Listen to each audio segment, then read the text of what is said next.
Our minds are typically constantly running storylines, like a running stream of commentary that has become as automatic as breathing. We rarely pay any attention to what it is we are telling ourselves. However, when we experience chronic pain and or become stressed, as we saw while logging pleasant and unpleasant experiences in our home practice log, oftentimes what we are telling ourselves can become overly harsh, negative, and self-derogating. And because it is all happening automatically, we don't even realize how negative and unhelpful our thoughts have become.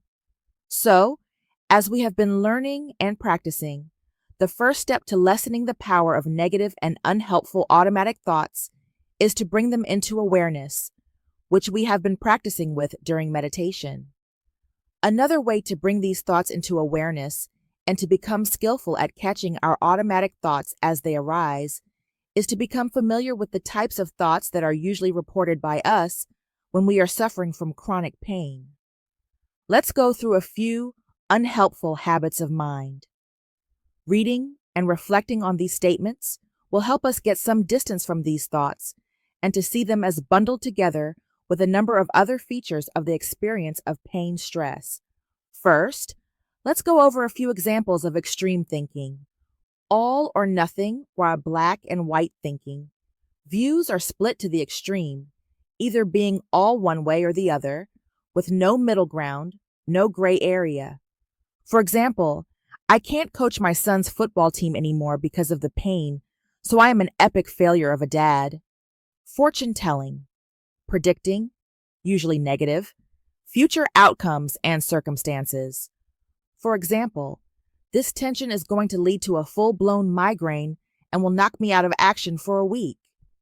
Should statements, doing or expecting others to do what is believed to be the right or moral thing, or ideas about how the world should be. For example, the surgeon should have fixed my pain the first time I went under the knife.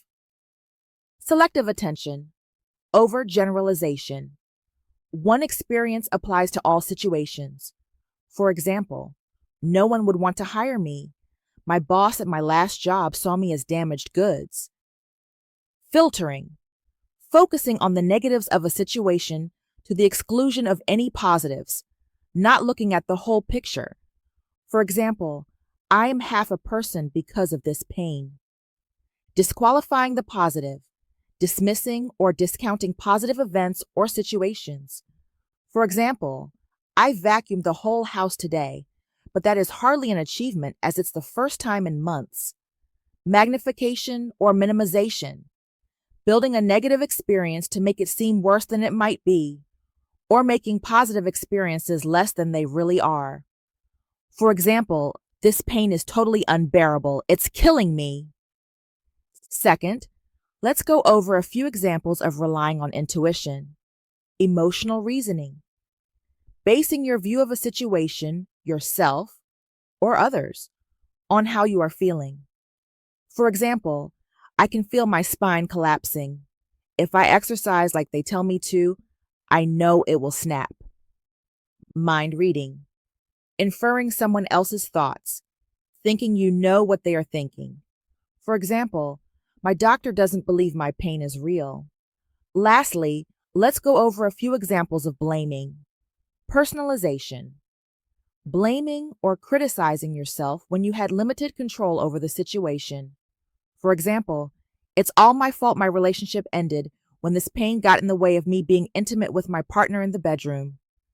Labeling and mislabeling, overgeneralizing and judging yourself or everyone in a group negatively or harshly.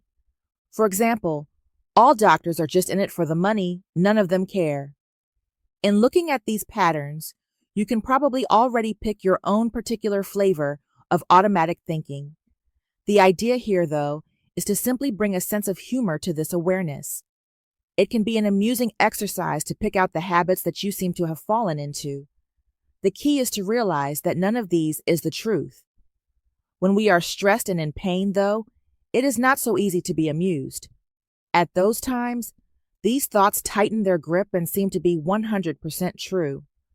When you are having a pain flare-up, perhaps you have the thought, I can't handle this.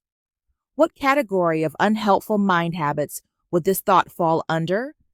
Yes, this could be black and white thinking, or perhaps fortune telling. But that you are sitting here is living proof that some way or another you did handle it, and you did get through the pain flare up. It is not our typical approach, though, to consider the possibility that these thoughts we tell ourselves are not completely true, especially during times when pain has flared up and we are absolutely convinced by them. What effect, though, do we think having the thought, I can't handle this, would have on our emotions, body, and what you do? We may feel out of control, useless, we may give up, and to not even try any of the pain self-management techniques we have been learning in this workshop. But then pain would likely worsen. What styles of thinking seem to ring true for you, based on your experience? You might even go back to the thoughts you wrote down on your home practice log to see if they fit within any of these categories. These thoughts have so much power over our pain, how we feel, what we do, feeding into more unhelpful thoughts and more pain. And all this is habitually happening without our awareness. So the key is to catch ourselves, to catch these hot thoughts early and see the full landscape of chronic pain, to notice the thoughts and accompanying emotions and behaviors. This full awareness moves us beyond just noticing and being consumed by the pain. In learning to recognize our unique, unhelpful habits of mind that take us away from being in the present moment, we can just observe them over and over again and not get hooked by them, and in this way learn to return more skillfully and more readily to the present.